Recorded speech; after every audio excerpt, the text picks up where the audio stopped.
उसी घने जंगल में एक बहुत बड़ा शेर रहता था। वह रोज शिकार पर निकलता और एक दो नहीं कई कई जानवरों का काम तमाम देता। जंगल के जानवर डरने लगे कि अगर शेर इसी तरह शिकार करता रहा तो एक दिन ऐसा आएगा कि जंगल में कोई जानवर ही नहीं बचेगा। सारे जंगल में सनसनी फैल गई। शेर को रोकने के लिए कोई न कोई उपाय करना जरूरी था। एक दिन जंगल के सारे जानवर इकट्ठा हुए और इस प्रश्न पर विचार करने लगे। अंत में उन्होंने तय किया कि वे सब शेर के पास जाकर उनसे इस बारे में बात करेंगे। दूसरे दिन जानवरों का एक दल शेर के पास पहुंचा। उनको अपनी ओर आते देख शेर घबरा गया और उसने गरज कर पूछा, क्या बात है, तुम सब यहाँ क्यों आए हो? जानवर दल के नेता ने कहा, महाराज, हम आपके पास निवेदन करने आए हैं। आप राजा हैं और हम आपकी प्रजा। जब आप शिकार करने निकलते हैं तो बहुत जानवर मार डालते हैं। आप सबको खा भी नहीं पाते। इस तरह से हमारी संख्या कम होती जा रही है। अगर ऐसा ही चलता रहा तो कुछ ही दिनों में जंगल में आपके सिवाय और कोई नहीं बचेगा। प्रजा के बिना राजा भी कैसे रह सकता है? यदि हम सभी मर जाएंगे तो आप भी राजा नहीं रहेंगे। हम चाहते हैं कि आप सदा हमारे राजा बने रहे। आपसे हमारी विनती है कि आप अपने घर पर ही रहा करें। हम रोज स्वयं आपके खाने के लिए एक एक जानवर भेज दिया करेंगे। इस तरह से राजा और प्रजा दोनों ही चैन से रह सकेंगे। शेर को लगा कि जानवरों की बात में सच्चाई है। उसने पल भर सोचा, फिर बोला, अच्छी बात है, मैं तुम्हारे सुझाव को मान लेता हूँ, लेकिन याद रखना, अगर किसी भी दिन तुमने मेरे खाने के लिए पूरा भोजन नहीं भेजा तो मैं जितने जानवर चाहूँगा मार डालूँगा। जानवरों के पास और कोई चारा तो नहीं था, इसलिए उन्होंने शेर की शर्त मान ली और अपने अपने घर चले गए। उस दिन से हर रोज शेर के खाने के लिए एक जानवर भेजा जाने लगा। इसके लिए जंगल में रहने वाले सब जानवरों में से एक एक जानवर बारी बारी से चुना जाता था। कुछ दिन बाद खरगोशों की बारी आई। शेर के भोजन के लिए एक नन्हे से खरगोश को चुना गया। वह खरगोश जितना छोटा था उतना ही चतुर भी था। उसने सोचा, बेकार में शेर के हाथों मरना मूर्खता है। अपनी जान बचाने के लिए कोई न कोई उपाय अवश्य करना चाहिए और हो सके तो कोई ऐसी तरकीब ढूंढनी चाहिए जिससे सभी को इस मुसीबत से सदा के लिए छुटकारा मिल जाए। आखिर उसने एक तरकीब सोच ही ली। खरगोश धीरे धीरे आराम से शेर के घर की ओर चल पड़ा। जब वह शेर के पास पहुंचा तो बहुत देर हो चुकी थी। भूख के मारे शेर का बुरा हाल हो रहा था।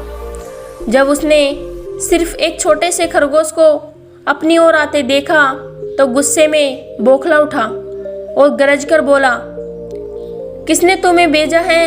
एक तो पिद्दी जैसे हो, दूसरे इतनी देर से आ रहे हो। जिन बेवकूफ़ों ने तुम्हें भेजा है मैं उन सबको ठीक करूँगा। एक एक का काम तमाम न किया तो मेरा नाम भी शेर नहीं।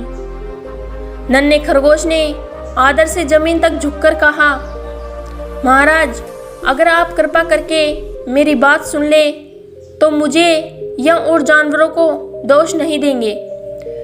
वे तो जानते हैं कि एक छोटा सा खरगोश आपके भोजन के लिए पूरा नहीं पड़ेगा, इसीलिए उन्होंने 6 खरगोश भेजे थे, लेकिन रास्ते में हमें एक और शेर मिल गया। उसने 5 खरगोशों को मारकर खा लिया। यह सुनते ही शेर धाड़ कर बोला, क्या? कहाँ? दूसरा शेर कौन है? वह तुमने और उसे कहाँ देखा? महाराज, वह तो बहुत ही बड़ा शेर है। खरगोश ने कहा, वह जमीन के अंदर बनी एक बड़ी गुफा में निकला था। वह तो मुझे ही मारने जा रहा था, पर मैंने उससे कहा, सरकार, आपको पता नहीं कि आपने क्या अंधेर कर दिया है। हम सब अपने महाराज के भोजन के लिए जा रहे थे, लेकिन आपने उनका सारा खाना खा लिया है। हमारे महाराज ऐसी बातें सहन नहीं करेंगे, वे जरूर यहाँ आकर आपको मार डालेंगे। इस पर उसने पूछा, कौन है तुम्हारा महाराज? मैंने जवाब दिया, हमारा राजा, जंगल का सबसे बड़ा शेर। महाराज मेरे ऐसा कहते ही वह गुस्से से लाल पीला होकर बोला, बेवकूफ, इस जंगल का राजा सिर्फ मैं हूँ। यहाँ सब जानवर मेरी प्रजा हैं। मैं उनके साथ जैसा चाहूँ वैसा कर सकता हूँ। जिस मूर्ख को तुम अपने राजा कहते हो, उस चोर को मेरे सामने हाजिर कीजिए। मैं उसे बताऊंगा कि असली राजा कौन है। महाराज इतना कहकर उस शेर ने आपको लिवाने के लिए मुझे यहाँ भेज दिया। खरगोश की बात सुनकर शेर को बड़ा गुस्सा आया और वह बार बार गरजने लगा। उसके भयानक गरज से सारा जंगल दहलने लगा। मुझे फौरन उस मूर्ख का पता बताओ, शेर ने दहाड़ कर कहा। जब तक मैं उसे जान से नहीं मार दूंगा, मुझे चैन नहीं मिलेगा। बहुत अच्छा महाराज, खरगोश ने कहा, मौत ही उस दुष्ट की सजा है। अगर मैं और बड़ा और मजबूत होता तो मैं खुद ही उसके टुकड़े टुकड़े कर देता।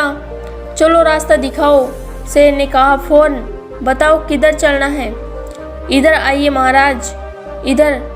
खरगोश रास्ता दिखाते हुए शेर को एक कुएं के पास ले गया और बोला, महाराज वह दुष्ट शेर जमीन के नीचे किले में रहता है, जरा सावधान रहिएगा। किले में छुपा दुश्मन खतरनाक होता है, मैं उससे निपट लूँगा। शेर ने कहा, तुम यह बताओ कि वह है कहाँ? पहले जब मैंने उसे देखा तो यहीं बाहर खड़ा था, लगता है आपको आता देख किले में घुस गया। आइए मैं आपको दिखाता हूँ। खरगोश ने कुएं के नज़दीक आकर शेर से अंदर झांकने के लिए कहा। शेर ने कुएं के अंदर झांका तो उसे कुएं के पानी में अपनी परछाई दिखाई दी। परछाई को दिखाई देकर शेर जोर से दहाड़ा। कुएं के अंदर से आती हुई अपने ही दहाड़ने की गूंज सुनकर उसने समझा कि दूसरा भी शेर दहाड़ रहा है।